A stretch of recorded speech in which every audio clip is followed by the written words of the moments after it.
اعوذ باللہ من الشیطان الرجیم بسم اللہ الرحمن الرحیم۔ السلام علیکم۔ ہمارے چینل پنجتن پاک کے معزز سامعین، ہم آپ کو اپنے چینل میں خوش آمدید کہتے ہیں۔ آج کی ہماری ویڈیو کا عنوان ہے شاعر مشرق علامہ محمد اقبال کی آخری رات۔ آئیے ویڈیو سٹارٹ کرتے ہیں۔ 20 اپریل 1938 کی صبح کو ان کی طبیعت کچھ سنبھل گئی تھی۔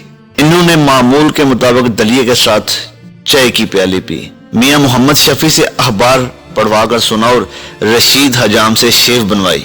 دوپہر کو ڈاک میں جنوبی افریقہ کے کسی اخبار میں ترشے وصول ہوئے۔ خبر یہ تھی کہ وہاں کے مسلمانوں نے نماز جمعہ کے بعد اقبال، مصطفیٰ کمال اور محمد علی جناح کی صحت اور عمر درازی کے لیے دعا کی ہے۔ کوئی 4:30 بجے بیرن فان والتھائم انہیں ملنے کے لیے آ گئے۔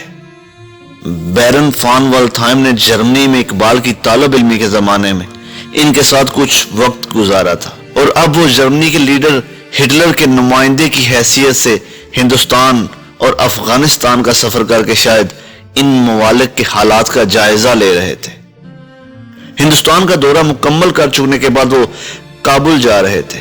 اقبال اور بیرن فان دونوں تقریباً 1.5 گھنٹے تک ہائیڈلبرگ میں اپنی لینڈ لیڈی، احباب اور اساتذہ کی باتیں کرتے رہے۔ پھر اقبال نے انہیں سفر افغانستان کے متعلق معلومات فراہم کی۔ جب بیرن فان جانے لگے تو اقبال نے بڑی گرم جوشی کے ساتھ مصافحہ کر کے انہیں رخصت کیا۔ شام کی فضا میں موسم بہار کے سبب پھولوں کی مہک تھی، اس لیے پلنگ خوابگاہ سے اٹھوا کر لان میں بچھوایا اور گھنٹہ بھر کے لیے وہیں لیٹے رہے۔ پھر جب ہنکی بڑھ گئی تو پلنگ گول کمرے میں لانے کا حکم دیا۔ گول کمرے میں 7.5 سالہ منیرہ آپا جان کے ساتھ ان کے پاس گئی۔ منیرہ ان کے بستر میں گھس کر ان سے لپٹ گئی اور ہنسی مذاق کی باتیں کرنے لگی۔ منیرہ عموماً دن میں 2-3 بار اقبال کے کمرے میں جاتی تھی، صبح اسکول جانے سے پہلے، دوپہر کو اسکول سے واپس آنے پر اور شام کو سونے سے قبل۔ لیکن اس شام وہ ان کے پہلو سے نہ اٹھتی تھی۔ 2-3 بار آپا جان نے انگریزی میں کہا، لیکن اسے اس کی حس آگاہ کر رہی تھی کہ شاید باپ سے یہ آخری ملاقات ہے۔ منیرہ اور آپا جان کے اندر چلے جانے کے بعد فاطمہ بیگم پرنسپل اسلامی کالج برائے خواتین آدھ گھنٹے کے لیے آ بیٹھی اور ان سے کالج میں درس قرآن کے انتظامات کے متعلق باتیں کرتی رہیں۔ رات کو 8:30 بجے چودھری محمد حسین، سید نذیر نیازی، سید سلامت اللہ شاہ، حکیم محمد حسن کرشی اور راجہ حسن اختر آ گئے۔ ان ایام میں میاں محمد شفیع اور ڈاکٹر عبدالقیوم تو جاوید منزل میں ہی مقیم تھے۔ اقبال کے بلغم میں ابھی تک خون آ رہا تھا اور اسی بنا پر چودھری محمد حسین نے ڈاکٹروں کے ایک بورڈ کی میٹنگ کا انتظام جاوید منزل میں کیا تھا۔ اس زمانے کے معروف ڈاکٹر کرنل امیر چند، الہی بخش، محمد یوسف، یار محمد، جمیت سنگھ وغیرہ سبھی موجود تھے اور انہوں نے مل کر اقبال کا معائنہ کیا۔ گھر میں ہر کوئی ہراساں دکھائی دے رہا تھا، کیونکہ ڈاکٹروں نے کہہ دیا تھا کہ اگر رات خیریت سے گزر گئی تو اگلے روز نیا طریقہ علاج شروع کیا جائے گا۔ کوٹھی کے صحن میں مختلف جگہوں پر اقبال کے اصحاب 2-2 کی ٹولیوں میں کھڑے باہم سرگوشیاں کر رہے تھے۔ اقبال سے ڈاکٹروں کی رائے مخفی رکھی گئی تھی، لیکن وہ بڑے تیز فہم تھے۔ احباب کا بکھرا ہوا شرازہ دیکھ کر انہیں یقین ہو گیا تھا کہ ان کی موت کا وقت قریب آ پہنچا ہے۔ چند یوم بیشتر جب کسی نے ان کی صحت کے بارے میں تشویش کا اظہار کیا تھا تو فرمایا، میں موت سے نہیں ڈرتا۔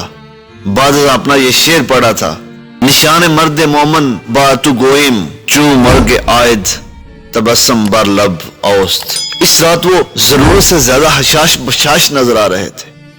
راکم کوئی 9 بجے کے قریب گول کمرے میں داخل ہوا تو پہچان نہ سکے۔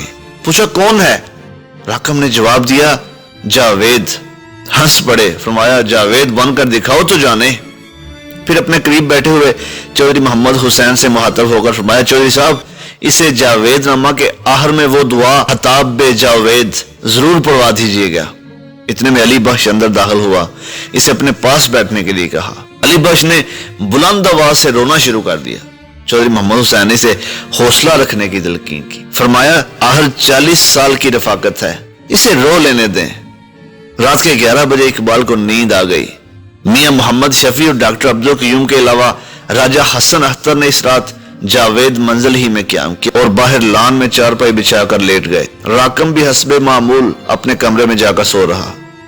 اقبال کوئی گھنٹے بھر کے لیے سوئے ہوں گے کہ شانوں میں شدید درد کے ساتھ بیدار ہو گئے۔ ڈاکٹر عبدالقیوم اور میاں محمد شفیع نے خواب اور دوا دینے کی کوشش کی، مگر انہوں نے انکار کر دیا اور فرمایا دوا میں افیون کے اجزاء ہیں اور میں بے ہوشی کے عالم میں مرنا نہیں چاہتا۔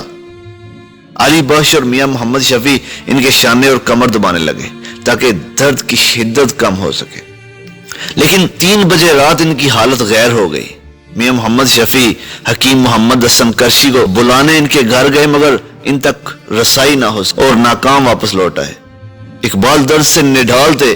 میاں محمد شفیع کو دیکھ کر فرمایا افسوس کرشی صاحب بھی نہیں پہنچ سکے۔ تقریباً 4:45 بجے راجہ حسن اختر اٹھ کر اندر آئے۔ انہیں بھی حکیم محمد حسن کرشی کو بلانے کے لیے کہا۔ وہ بولے حکیم صاحب رات بہت دیر سے گئے تھے اور اس وقت انہیں بیدار کرنا شاید مناسب نہ ہو۔ اقبال کے کہنے پر ان کا پلنگ گول کمرے سے ان کی خوابگاہ میں پہنچا دیا گیا۔ انہوں نے فروٹ سالٹ کا گلاس پیا۔ صبح کے 5 بجنے میں کچھ منٹ باقی تھے، اذانیں ہو رہی تھی۔ سب کا خیال تھا کہ فکر کی رات کٹ گئی۔ ڈاکٹر عبدالقیوم اور میاں محمد شفیع صبح کی نماز ادا کرنے کی خاطر قریب کی مسجد میں پہنچ گئے تھے اور صرف علی بخش ہی اقبال کے پاس رہ گئے تھے۔ اسی اثناء میں اچانک اقبال نے اپنے دونوں ہاتھ دل پر رکھے۔ ان کے منہ سے ہائے کا لفظ نکلا اور علی بخش نے فوراً آگے بڑھ کر انہیں شانوں سے اپنے بازوؤں میں تھام لیا۔ فرمایا دل میں شدید درد ہے۔ قبل اس کے کہ علی بخش کچھ کر سکے انہوں نے اللہ کہا اور سر ایک طرف ڈلک گیا۔ 21 اپریل 1938 کو 5:14 پر صبح کی اذانوں کی گونج میں اقبال نے اپنے درینہ ملازم کی گود میں اپنی جان آفریں کے سپرد کر دی۔ طلوع آفتاب کے بعد جب راکم اور منیرہ نے ان کے دروازے کی دہلیز پر کھڑے ہو کر ڈرتے ڈرتے اندر جھانکا تو خوابگاہ میں کوئی بھی نہ تھا۔ کھڑکیاں کھلی تھی اور وہ پلنگ پر سیدھے لیٹے تھے۔ انہیں گردن تک سفید چادر نے ڈانپ رکھا تھا جو کبھی کبھار ہوا کے جھونکوں سے ہل جاتی تھی۔ ان کی آنکھیں بند تھی اور چہرہ قبلہ کی طرف تھا۔ مونچھوں کے بال سفید ہو چکے تھے اور سر کے بالوں کے کناروں پر راکم کے کہنے سے آخری بار لگائے ہوئے حزاب کی ہلکی سی سیاہی موجود تھی۔ یہ تھی ہماری آج کی ویڈیو۔ امید کرتا ہوں کہ ہماری آج کی ویڈیو آپ کو بہت زیادہ پسند آئی ہوگی۔ اگر ہماری ویڈیو پسند آئی ہو تو ہماری ویڈیو کو لائک ضرور کیجیے گا، ہمارے چینل کو سبسکرائب ضرور کیجیے گا۔ انشاءاللہ نیکسٹ ویڈیو کے ساتھ پھر حاضر ہوں گے، تب تک کے لیے اللہ نگہبان۔ السلام علیکم۔